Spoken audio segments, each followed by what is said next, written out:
میں چاہتا ہوں کہ اس آیت کے اوپر آپ غور و خوض کریں تاکہ اللہ تعالیٰ آپ کے قلب کے اوپر اس کے اسرار و رموز جو ہے اتارے۔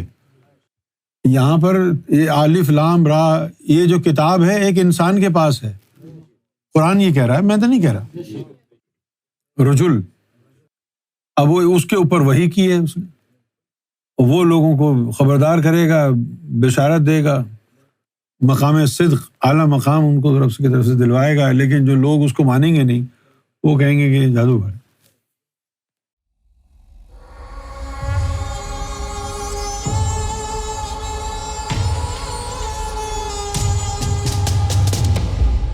اس جملے کو کیسے لیں گے مسلمان کہ ایک وقت آئے گا کہ حضور صلی اللہ علیہ وسلم بھی اسلام سے منہ پھیر لیں گے، دین الہی کی طرف کر لیں گے رخ؟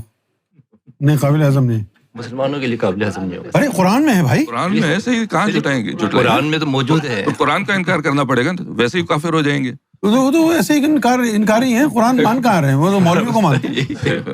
خدا کی قسم، آپ قرآن مجید اٹھا کے دیے تھے ان کو اور جو ہے کہیں کہ بھائی بتاؤ اب کیا ہے تمہارا ارادہ، کہتے ہیں نہیں، ہم تو جو ہمارے عالم نے کہا ہے وہ مانیں گے۔ بالکل قرآن کو جھٹلا دیں، لیکن قرآن میں حکم ہے فاقم وجہ دل الدین حنیفہ، کہ اپنا رخ دین حنیف کی طرف کر لینا۔ حضور کو حکم ہے اللہ کا، وہ ماننے کو تیار نہیں۔ سیدھی پھر یہ بھی جس طرح ایک دو مرتبہ تو ایسا بھی ہوا نا کہ جب قرآن کا حوالہ دیا تو انہوں نے کہا میں مانتا ہی نہیں اس کو، قرآن کو نہیں مانتا۔ نہیں یہ آیت یہ پتہ نہیں تم کون سا قرآن اٹھا کے لے آئے، یعنی ان کے پاس کوئی چوائس نہیں ہے کہ یہ جب گفتگو آپ کی جو دلائل ہیں، آپ کی جو گفتگو ہے، یعنی ان کے پاس صرف ایک راستہ بچے گا کہ وہ بولیں گے نہ ہم اللہ کو مانتے ہیں نہ ہم قرآن کو مانتے ہیں، ہم کچھ نہیں مانتے، بس جو ہم مانتے ہیں وہ مانتے ہیں۔ بلکہ اس آیت کی جو غلط تشریح کرتے ہیں نا مولوی، وہ دین حنیف سے مراد وہ یہ کہتے ہیں دین اسلام ہی دین حنیف ہے۔ اچھا چلو، دین اسلام دین حنیف دین اسلام ہے، تو یہ بتائیے کہ جب تک قرآن میں یہ آیت نازل نہیں ہوئی تھی حضور کا رخ دین اسلام کی طرف نہیں تھا؟ ایگزیکٹلی، جو اب حضور دین اسلام کی طرف رخ کریں گے، بالکل، اور مستقبل کا سیدھا اس میں۔ ہاں مستقبل، فاقم مستقبل کا ہے نا، کر لینا۔ تو اگر یہ کہیں گے کہ نہیں دین اسلام کی طرف رخ کرنے کو کہا ہے، تو اس سے پہلے حضور کا رخ کہاں تھا؟ دین اسلام کی طرف نہیں تھا۔ تم لوگ تسلیم کر لیتے یہ بات اگر سرکار سے تعلق نہ ہوتا، قرآن میں ہونے کے باوجود نہیں کرتے۔ یہ ہے نا سورہ روم، جی فاقم وجہک للدین حنیفا، یا رسول اللہ اپنا چہرہ مبارک دین حنیف کی طرف کر لینا۔ کیا آپ اس قوم کو بدلیں گے کہ جو اللہ تعالیٰ کے کلام کو بھی ماننے سے انکار کر دے؟ یہ تو کافر ہو گئے نا پھر۔ بھائی جب قرآن شریف میں یہ آیت آئی کہ یا رسول اللہ صلی اللہ علیہ وسلم ہم نے بار بار آپ کا چہرہ آسمان کی طرف اٹھتے ہوئے دیکھ لیا ہے، تو اب آپ کیا کریں؟ اب آپ اپنا رخ اس قبلے کی طرف کر لیں جو آپ کی مرضی ہے۔ یہ نہیں کہا کہ ادھر کر لیں، آپ کی مرضی پر کہا۔ اب آپ کی مرضی ہوتی تو کعبے کی بجائے آپ اپنے حجرے کی طرف رخ کر لیتے۔ نہیں، میں ایک بات نقطہ بتا رہا ہوں آپ کو، اہمیت وہاں پر قبلے کی نہیں ہے کہ بیت المقدس کو چھوڑ کے کعبے کی طرف کر لو۔ اہمیت کعبے کو نہیں دی اللہ نے، اہمیت رسول اللہ کی مرضی کو دی ہے، جہاں آپ کی مرضی ہو۔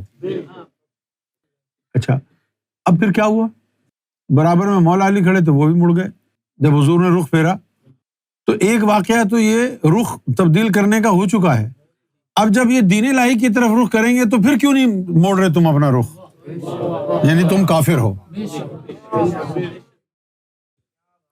بھائی ادھر قبلہ چینج ہوا تھا نا، یہاں دین چینج ہو رہا ہے۔ اور مولوی کیا بیوقوف بناتے ہیں، بھائی آخری دین ہے، آخری وہی آخری کتاب ہے، اس کے بعد کوئی کتاب نہیں آئے گی۔ او بھائی بیوقوف جاہل گدھے، کتنی کتابوں کی کنجیاں اس قرآن مجید میں بند ہیں جو کتابیں کھلی نہیں ہیں آپ پر۔ کوئی اور نئی تو نہیں آئے گی جو اس کے اندر پہلے سے الف لام را کی کتاب بند ہے، الف لام میم را کی کتاب بند ہے، یعنی جو قاف کی کتاب بند ہے، وہ کتابیں تو کھلیں گے نا، امام مہدی کھولیں گے نا آ کے۔ جو آلریڈی قرآن مجید کے اندر حروف مقطعات کی صورت میں مختلف جو اللہ رب العزت کی طرف سے بھیجی گئی کتب جو ہے خفیہ طور پر محفوظ ہیں، جب ان کو کھولا جائے گا تو کیا کہیں گے؟ اب یہ گمراہی ہے بھئی۔ الف لام را کے بارے میں کیا کہا جا رہا ہے؟ کوئی نئی بات ہے یہ؟ الف لام را تلک آیات الکتاب الحکیم، یہ کتاب ہے نا، کہاں ہے تمہارے پاس؟ نئی تو نہیں آ رہی نا، پہلے کی ہے نا۔ ہم کب کہہ رہے ہیں کہ نہیں آ رہی ہے کتاب؟ یہ پہلے کی کتابیں موجود ہیں، ہے نا، الف لام را تلک آیات الکتاب الحکیم۔ اور اس کے بعد یہ کہہ رہے ہیں کہ بھئی انسانوں کو بڑی عجیب یہ بات لگے گی کہ اللہ تعالیٰ نے ایک انسان کو اس کے اوپر وحی نازل کر دی۔ یہاں بھی جو ہے نا منہ کالا ہوگا مولویوں کا۔ اللہ تعالیٰ پہلے سے بتا رہا ہے نا کہ نبیوں کے اوپر وحی ہوتی تھی نا، نبیوں پر، رسولوں پر ہوتی تھی۔ اب یہ الف لام را کی کتاب جب ایک انسان بتائے گا تو کہیں گے ارے یار یہ کیا ہے؟ ایک انسان کے اوپر، ایک مرد کے اوپر اللہ تعالیٰ نے وحی کر دی۔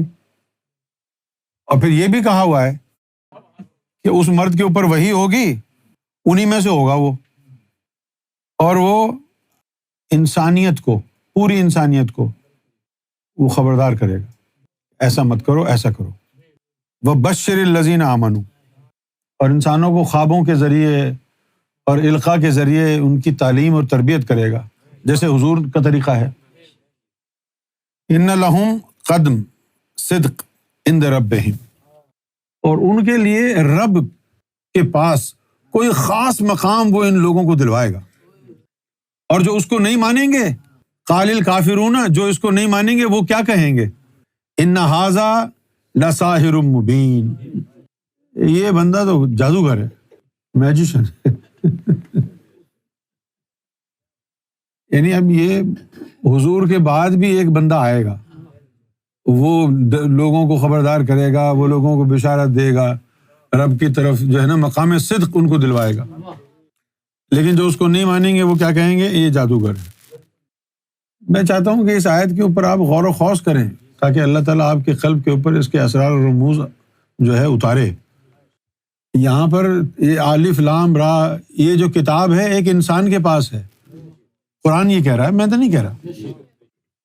رجل، اب وہ اس کے اوپر وحی کی ہے اس نے، وہ لوگوں کو خبردار کرے گا، بشارت دے گا، مقام صدق، اعلیٰ مقام ان کو رب کی طرف سے دلوائے گا۔ لیکن جو لوگ اس کو مانیں گے نہیں، وہ کہیں گے کہ جادوگر ہے۔ یہ تو قرآن ہی ہے نا، کیا مسلمان مان لیں گے کہ بھئی الف لام را کی کتاب جو ہے اللہ تعالیٰ کسی انسان کے اوپر وحی کرے گا؟ اور یہ بھی لکھا ہوا ہے کہ انسانوں کے لیے بڑی عجیب بات ہو گئی ہے۔ ہاں